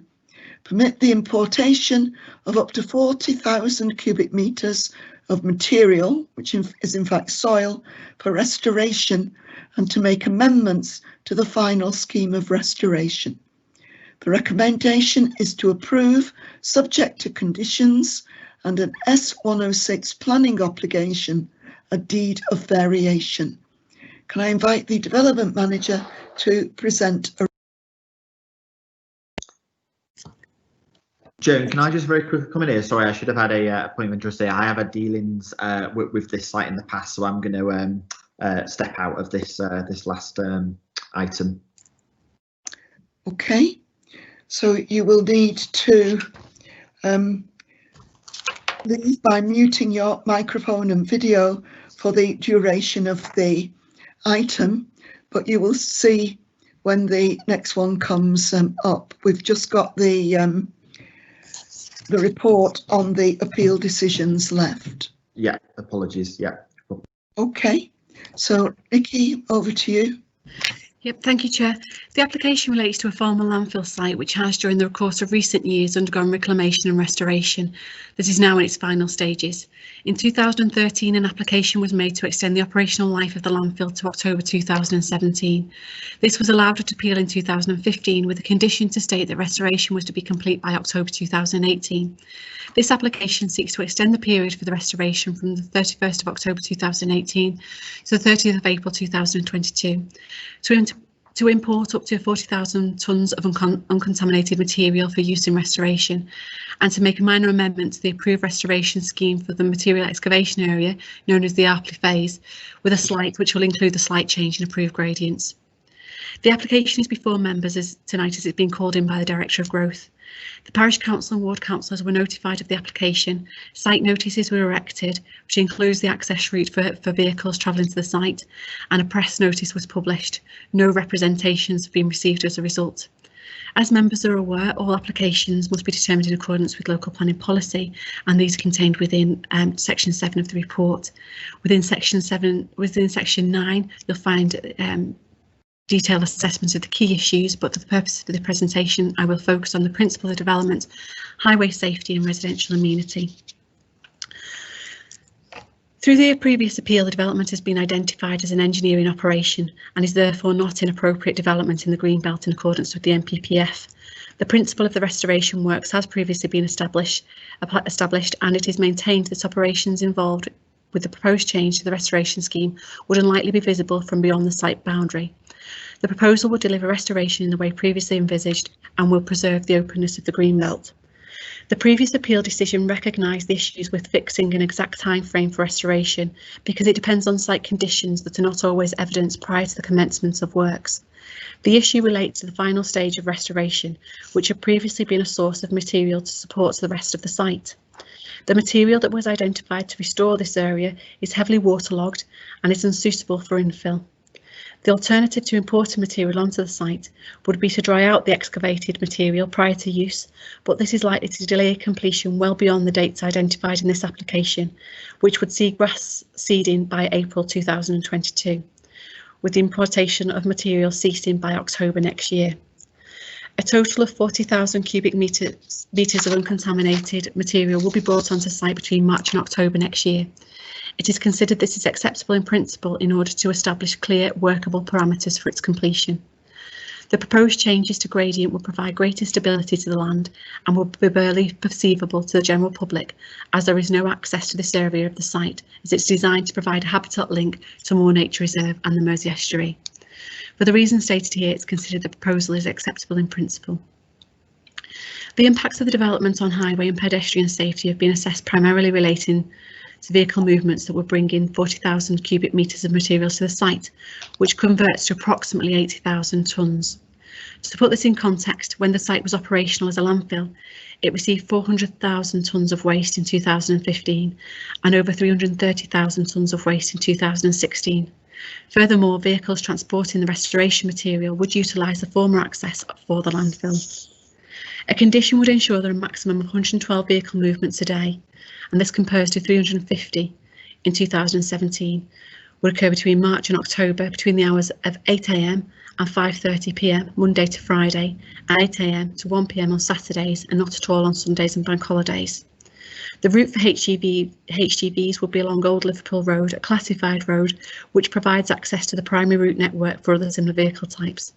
It is considered that the approach routes to the site and the capacity in the road network are appropriate for the forecast level of HGV movements. On-site works resulting from the proposal are unlikely to result in any additional impacts on residential amenity above those levels previously considered. However, there will of course be an increase in the number of HGVs travelling past residential properties with the potential for disturbance. It is considered that the impacts of this are mitigated by limitations on vehicle movements in terms of prescribed months, delivery hours and numbers. Furthermore, it is recognised that post-completion, the wider site will become accessible to the public for recreational purposes. On this basis, the application is considered to accord with national and local planning policies. The development is acceptable in principle, would not result in adverse impacts on highway safety. The identified short-term impacts on residential amenity can be mitigated, and the speedier restoration of the site would bring wider public benefits in the form of recreational access. The application is therefore recommended for approval subject to conditions and a deed of variation of the previous legal agreements associated with the site. Thank you, Chair. Thank you, Nikki. I can confirm that we've received no additional written representations, so I'll go straight on to inviting comments and questions from members to officers in turn, starting with Councillor Barr. No questions. I think that my one comment is that this has been a long time coming. It's been a very long saga, and it's very nice to see a potential end date. I must say I do feel for the residents concerning the disruption that is going to carry on until the restoration has been completed, but at least an end is in sight of something that's been going on for decades. So I'm pleased with the application. Thank you very much. Thank you. Councillor Carey, have you any comments or questions? Not at this stage, Chair. Councillor Friend? No, not at this stage, Chair. Thank you. Councillor Morgan? Thank you, Chair. I am inclined to agree with Councillor Barr there. It's been a long time coming. The residents will not be happy for a short while the movement of heavy goods is going on, but there is a finite time for that. And the area is going to be beautiful when it's finished. Those are my only comments, Chair. Thank you. Councillor Mundry? No comments or questions, Chair. Councillor Parish? Chair, no, it seems a long while now since we were at public inquiry arguing that there was no need for it on the grounds that Merseyside was sending all their waste by train to Teesside. The only issues really would be if a lot of the lorries all start arriving in the early morning and start queuing up again for the 8 o'clock start. But I'm sure that could be managed as it was, or should have been managed in the latter days when it was a tip. Yeah, so yes, no problem with it really. It's just unfortunate they got to bring material from off-site, but we expected some of that anyway. Okay, have you got any comments to make in reply, Mike? Not specifically, Chair. I mean, the application itself was accompanied by a robust transport assessment that addressed the issue of movements, and there are strict conditions, as Nikki's pointed out, in respect of the periods of time and season in respect to the movement. So it's been tried to limit the impact on residents as much as possible. Okay, thank you. Councillor Wheeler, have you got any comments or questions for officers? Just a question, Chair. The reason for this extension is largely due to the fact that the material, which is the dredge material from the site itself, is unsuitable and is causing, among other things, the waterlogging. Could this not have been foreseen when the restoration programme was started? Nikki? No, it couldn't, unfortunately, Councillor Wheeler. Within the inquiry, the inspector recognised, although they put a time limit of it on it of 2018, they did recognise the difficulty in establishing at that stage a time frame for completion, because the full extent of the issue you face can only be identified once you're on site. Now, obviously, we're past 2018 now, and the issues that are apparent on site relate to the area of the wider sites that had been used to in the restoration process for the wider site. So it's the actual final phase that we're looking at here. There are a couple of options, as I identified there. There was a couple of options that they could have proceeded with. So one is the one that's put towards you tonight, and the other one that they did have a look at is proceeding with the method which they had identified for the purpose of the inquiry, which is to take that material from site. But because that's so saturated, in effect, just put it quite blunt terms, it was literally sliding off the land. It can't hold.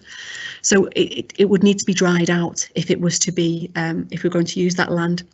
In effect, that would be, we'd need to, that material would be dredged, placed on land, put under cover, left to dry, and then it could be used. And it would only be when the material was actually dry, it could be reassessed to make sure that it was usable.